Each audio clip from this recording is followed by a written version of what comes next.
Natalia had dedicated the last 18 months of her life to planning every detail of what she considered would be the most important day of her existence.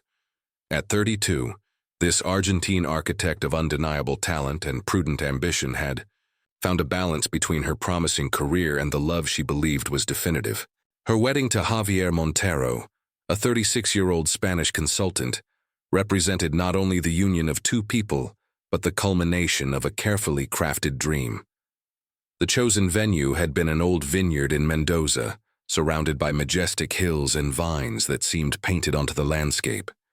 The property belonged to a family that had been producing artisanal wines for 5 generations, and every corner exuded history and romance.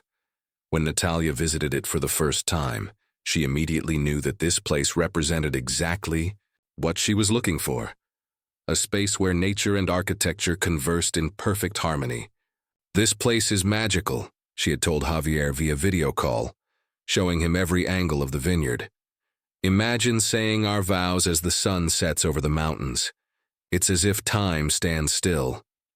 And he, from his minimalist apartment in Madrid, had smiled with that charming gesture that always melted Natalia's doubts. "If it makes you happy, then it's perfect," he replied. And that was enough for her to begin weaving the dream. For months, Natalia had divided her time between her architectural projects and wedding preparations. Each flower was selected with meticulous attention: white roses and pink peonies, arranged to seem as if they were naturally growing from the centerpieces. The menu fused the best of Argentine and Spanish cuisine: artisanal empanadas as starters, followed by Castilian-style lamb, accompanied by the region's finest wines. Even the music had been carefully curated: a string quartet for the ceremony, and a DJ who would alternate between modern tangos and international music for the celebration. The white wooden chairs, symmetrically placed in front of the improvised altar between 2 century-old olive trees, awaited the 150 guests who would travel from different parts of the world: friends from Natalia's university days, colleagues from the architecture studio where she had begun her career, relatives she hadn't seen in years, Javier's business partners, and childhood friends who had promised not to miss this moment. For Natalia, this wedding represented much more than a romantic commitment. It was tangible proof that she had managed to balance all facets of her life. She was a respected professional, a devoted daughter, a loyal friend, and now she was about to become a wife. Marriage to Javier also meant stability, security, and the promise of an international future alongside a man who seemed to understand and value her. Javier Montero wasn't just a successful financial consultant. He was the type of man who seemed taken from a contemporary romantic novel. Tall, with olive green eyes and a smile that combined warmth and mystery, he possessed that perfect blend of European sophistication and Latin charisma that made him stand out in any room. He spoke 4 languages, collected rare wines, and had fascinating anecdotes from his travels around the world. When they met during a sustainable urban planning conference in Barcelona, the connection was instantaneous. "There are architects who build buildings, and others who build visions," he had told her, after listening to her speak passionately about her project to revitalize abandoned urban spaces. "You clearly belong to the second group." That night they talked until dawn in a small bar in the Gothic Quarter, discovering coincidences, debating architectural theories, and laughing as if they had known each other all their lives.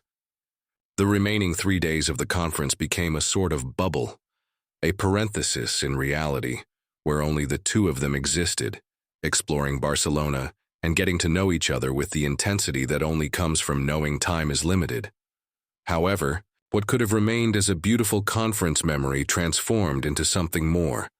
Over the next 6 months, they maintained a long-distance relationship nourished by nightly video calls, constant messages, and sporadic weekend flights. He visited her in Buenos Aires, met her parents, and adapted surprisingly well to her social circle.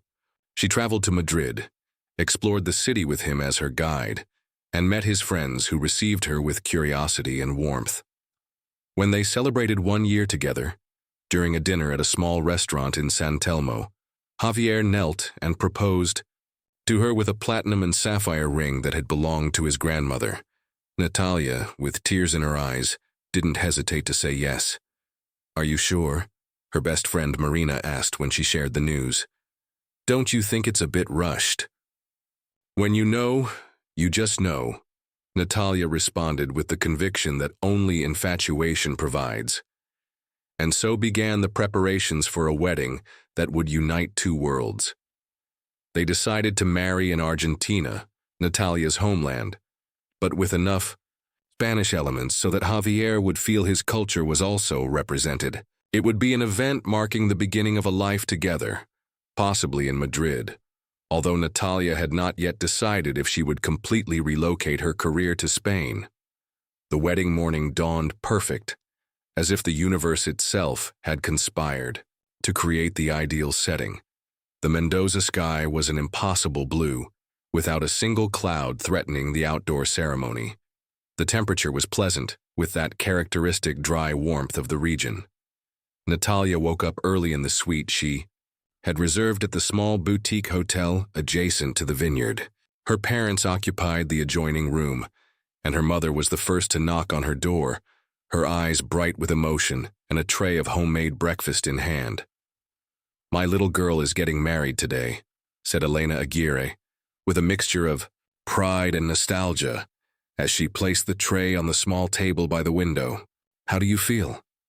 Natalia, still drowsy but vibrant with anticipation, smiled broadly. "Nervous, excited, happy. I think I'm feeling all possible emotions at once." Her mother sat beside her on the bed, taking her hands in hers. "Your grandmother always said that your wedding day is like a threshold. You leave one life behind and begin another. But the important thing is that you remain yourself on both sides of the door."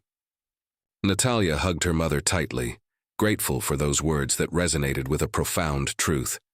At 10 in the morning, the team of stylists arrived to begin preparations. While they arranged her hair in soft waves that would fall over her shoulders, Natalia checked her phone. There was a message from Javier. "Already at the airport, counting the hours until I see you. I love you, Nati." Those words dispelled any residual nervousness. Everything was going according to plan. The makeup was applied with precision, natural but radiant, highlighting her large brown eyes and perfectly outlined lips. When it was finally time to put on the dress, her mother and Marina helped her with reverence. The dress was a masterpiece, of elegant simplicity, pure silk in a soft ivory tone, with a cut that flowed like water from her waist, without excessive ornaments but with delicate lace on the back that revealed just enough. It wasn't an ostentatious dress, but one that perfectly reflected Natalia's personality. Sophisticated but unpretentious, classic but with a contemporary touch. Looking at herself in the mirror, with the veil barely in place and the bridal bouquet, waiting in fresh water, Natalia felt a wave of certainty. This was her moment. All the effort, all the planning, all the waiting had been worth it. But destiny had other plans. The call came when they were about to leave for the vineyard. It was Martin, Natalia's cousin, who had gone to the airport to pick up Javier. "Nati, there's a problem." His voice sounded tense, uncomfortable. "The flight arrived an hour ago, but Javier wasn't on it." "What do you mean he wasn't on it?" she asked, feeling a chill run down her spine. "There must be a mistake. He wrote to me this morning saying he was at the airport." "I spoke with the airline," Martin continued, each word more difficult than the last. "According to the employee, Javier canceled his ticket 2 days ago." Natalia's world seemed to stop. Her cousin's words floated in the air like dust particles, impossible to fully process. Canceled 2 days ago? And he had written to her this morning saying he was at the airport? With trembling hands, Natalia looked for her phone and dialed Javier's number straight to voicemail.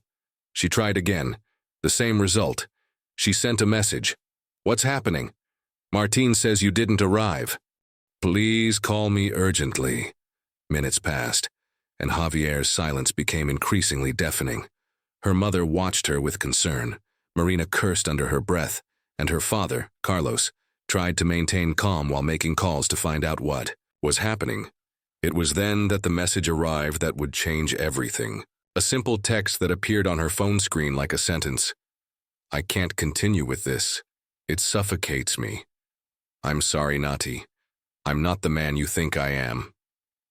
Natalia read the message over and over, unable to believe that those cold, distant words came from the same man who hours ago told her he loved her. There was no explanation, no call to clarify things, just that brief message that demolished 18 months of relationship and weeks of preparations. "Nati, honey," her mother began, but stopped upon seeing the expression on her daughter's face. It wasn't an expression of heart-wrenching pain, not even shock. It was something deeper, more disturbing, an absolute calm that seemed to contradict the magnitude of what was happening. "The guests are about to arrive," Natalia said in a voice that didn't seem like her own. "Someone has to let them know there won't be a wedding." "I'll take care of it," her father responded immediately. "Martine and I will notify them at the vineyard entrance. I'll also call those still at the hotel." Marina approached Natalia and took her by the shoulders, seeking her gaze. "What do you want to do? We can go to my place or stay here." But Natalia was already removing her veil with deliberate, almost mechanical movements. "I need to be alone," she said simply. "Daughter, I don't think that's a good idea," her mother intervened, concerned. "Please," Natalia insisted, her voice firm but distant. "I need to process this in my own way." And before they could stop her, she took her purse, the keys to the car she had rented, and left the room. Still dressed as a bride, with her makeup intact and a surprising dignity, she walked down the hotel corridor, ignoring the astonished looks from guests who crossed her path. In the parking lot, she got into the small Fiat she had rented to move around Mendoza during the final wedding preparations.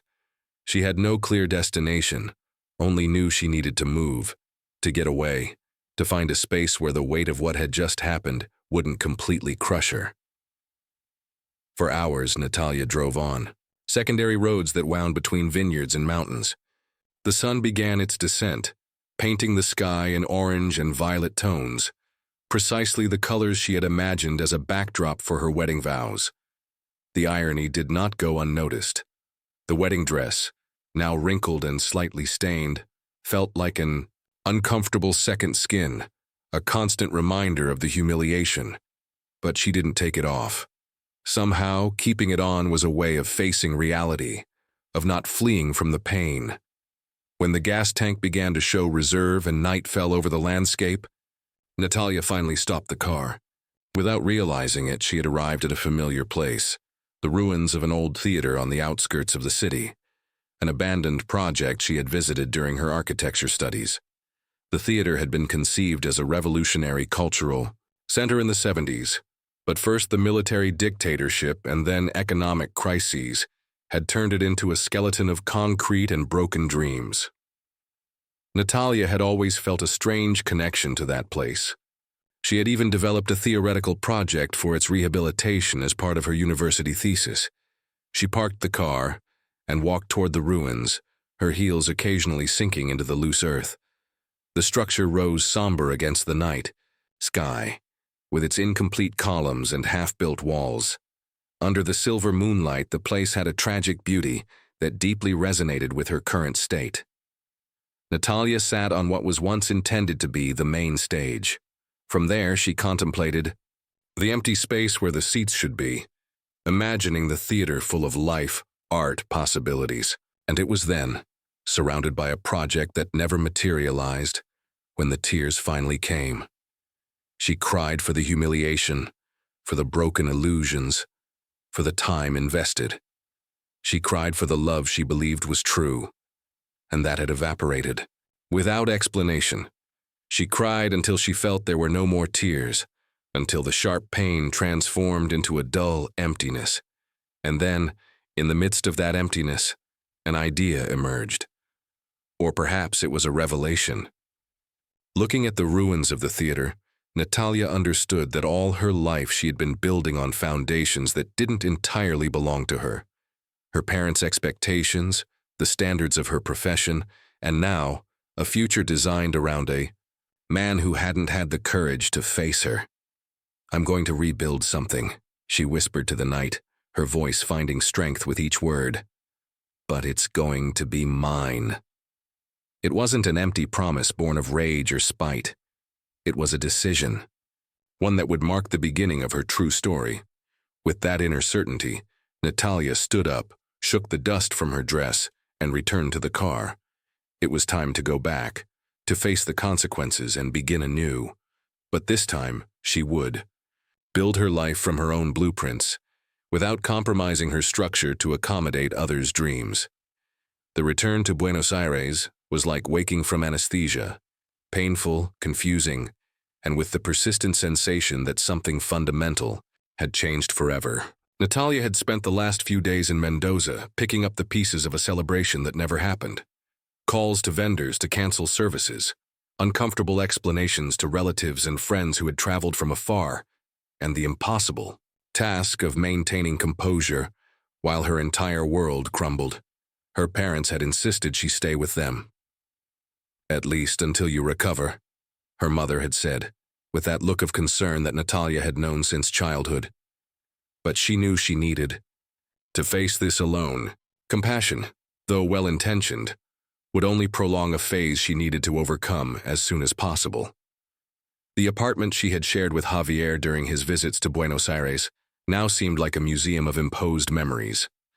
Framed photographs of shared trips, a forgotten shirt in the closet, Spanish books he had bought to improve his fluency. Each object seemed to mock her, reminding her how easily she had believed in a love story that apparently only she was writing. The first thing she did upon entering was to put all these relics in boxes without allowing herself to fall into the temptation of reliving them one last time. She placed them in the farthest corner of her storage room, alongside abandoned university projects and furniture she would someday restore. The past with Javier now belonged to the same liminal space of things that no longer served, but that she wasn't yet ready to completely discard. The financial reality hit her with the force of an unscheduled demolition. The wedding expenses had consumed her savings, and although they had managed to recover some deposits, most vendors clung to last-minute cancellation clauses.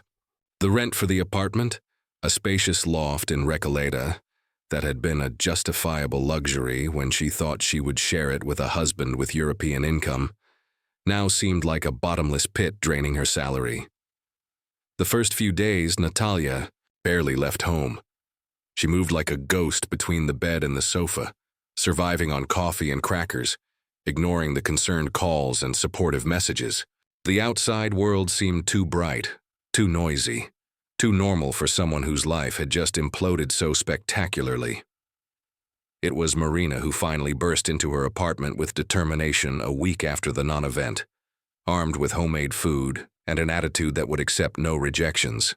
"This is over," she declared while opening the curtains wide, allowing light to flood the living room for the first time in days. "I understand the pain, but I won't let you sink into it." Natalia, disheveled and with swollen eyes, observed her friend move around the apartment with relentless efficiency, collecting abandoned cups and opening windows. "I'm not sinking," she murmured without conviction. "I'm just processing." Marina stopped and looked at her directly, with that brutal honesty that had characterized their friendship since university. "Processing requires movement, Nadi. This," she pointed around at the neglected apartment and at Natalia herself in her current state. "This is stagnation." The words were harsh but necessary. That afternoon, for the first time since her return, Natalia took a long shower, put on clean clothes, and ate a complete meal while Marina updated her on the outside world. They didn't mention Javier even once. The next day, with renewed, though fragile mental clarity, Natalia faced her financial reality. With calculator in hand, she made an exhaustive balance of her situation. The red figures far exceeded the black ones. The architecture studio where she worked had granted her a 3-week leave for the wedding and the supposed honeymoon, which meant she still had 2 weeks before returning to her regular salary. But even with that income, maintaining the apartment would be impossible. The solution was evident and painful. She would have to move. Another blow to the life plan she had imagined. Another piece of the designed future that was crumbling. But, unlike Javier's abandonment, this decision was in her hands. It would be she who would give up the apartment, on her terms, and for her own reasons. After reviewing dozens of online listings, she found a small studio in Palermo. Nothing comparable to her spacious Recoleta loft, but sufficient for one person, and at a price she could handle, albeit with effort. The place required renovation work and was in an old building without an elevator, but it had good natural light and a small balcony overlooking a quiet inner courtyard. The landlord, an older man named Ernesto, looked at her skeptically when she came to see the place. "Architect?" he repeated after she introduced herself. "And you want this apartment? I thought you people lived in more sophisticated places." Natalia smiled, recognizing the irony of the situation. "Circumstances change," she responded simply, "and sometimes it's good to remember that true architecture isn't about luxury, but about creating spaces that function." Ernesto seemed to appreciate that answer. He handed her the keys that same afternoon, accepting a smaller deposit than initially requested, and allowing her to make small structural modifications. The move was quick and painful. Most of the furniture had to be sold, as it wouldn't fit in the new space. Each discarded object was a tangible reminder of how her life was being reduced, contracting to the essentials. But there was also something liberating in this process of elimination. Each decision about what to keep and what to let go forced her to define her true priorities. The only thing Natalia refused to sacrifice was her professional drawing board and her collection of architecture books. Even when Marina suggested she could use digital programs and e-books to save space, she remained firm. "Digital plans are practical, but they have no soul," she explained while carefully accommodating the heavy board in a corner of the studio. "I need to feel the paper under my hands, see how the ink spreads. It's part of my process." Once settled in her new home, the next challenge emerged: work. Returning to the architecture studio where she had built her career over the last 5 years no longer seemed the right option. Not only because everyone there knew about her humiliation, the main partner had even been invited to the wedding, but because that space belonged to a version of Natalia that no longer existed. However, resigning without having another assured income was a luxury she couldn't afford. So she returned, enduring the looks of compassion and the well-intentioned but intrusive questions. She immersed herself in her projects with an almost obsessive intensity, arriving early and leaving late, as if she could fill the emotional void with overtime and perfect plans. But it soon became evident that this pace was unsustainable. Her boss, Roberto, called her to his office after finding her working until midnight for the 3rd consecutive day. "It's not healthy, Natalia," he told her with genuine concern. "I understand you want to distract yourself, but you're exhausting yourself." "I'm fine," she insisted, with that stubbornness that emerged whenever someone suggested she wasn't handling the situation well. "Work helps me." Roberto observed her for a moment, recognizing in her the same type of obstinate determination that had led him to found the studio decades ago. "Work can be a refuge, but it can also be an escape," he finally responded. "And escaping never solves anything." "Believe me, I know from experience," Natalia wanted to answer, to defend herself, but the words remained stuck, because deep down she knew Roberto was right. She was using work as anesthesia, not as therapy. That night she returned early to her studio. For the first time since moving, she really observed the space she now called home. The bare walls, the functional but characterless furniture, the general feeling of permanent transition. This place perfectly reflected how she felt inside, stripped down, reduced to the essentials, waiting without knowing exactly what for. She poured herself a glass of cheap wine, another adjustment to her new economic reality, and sat on the small balcony. From there, she could see fragments of life through illuminated windows. A family having dinner, a couple watching television, an old man reading under a lamp. Normal, ordinary lives, continuing without dramatic interruptions. And it was then she remembered the ring. In the midst of the emotional and logistical chaos of the last few weeks, She had completely forgotten she still had the engagement ring, a platinum solitaire with a central sapphire, a family relic with sentimental value for Javier, but also with considerable economic value. Should she return it? Would she have the right to keep it after the abandonment? The moral question remained, suspended in the air as she searched for the ring in her jewelry box. She contemplated it under the dim lamplight, seeing how the blue stone captured and refracted the rays. She no longer felt any emotional attachment to it. It was simply a beautiful object but loaded with false promises. The decision came with surprising clarity. She would sell it, not out of revenge or spite, but out of practical necessity and as a symbolic act of closure. The money she obtained would be her emergency fund, the financial cushion she needed to take the next step, whatever it might be. The next day, she visited 3 jewelry stores before finding a fair offer. The value wasn't as high as the original. Price, used jewelry like broken hearts always devalues. But it was enough to give her 6 months of economic peace if she managed the funds well. She left the jewelry store with a check and an unexpected feeling of lightness, as if she had deposited more than just a ring on the appraiser's counter. That same afternoon, after depositing the check, Natalia did something she had been postponing. She called her parents to formally reject their offer of financial help. "I'm fine, Dad," she insisted when Carlos Aguirre tried to convince her to accept at least a loan to stabilize. "Really, I have a plan." "What plan?" he asked, skeptical. And although in reality Natalia barely had the blurry outline of an idea, the confidence in her voice was genuine when she responded, "I'm going to rebuild my career, my way. Trust me." The following weeks established a new normality. During the day, Natalia continued at the architecture studio, fulfilling her responsibilities, but no longer letting work consume every available hour. At nights and on weekends, she began to develop parallel projects as a freelancer. Interior designs for small spaces, consultancies for minor renovations, even private classes in technical drawing for architecture students. These additional jobs not only supplemented her income, but also provided something equally valuable: creative autonomy. Without the restrictions of the studio's large corporate clients, she could experiment, innovate, and remember why she had fallen in love with architecture in the first place.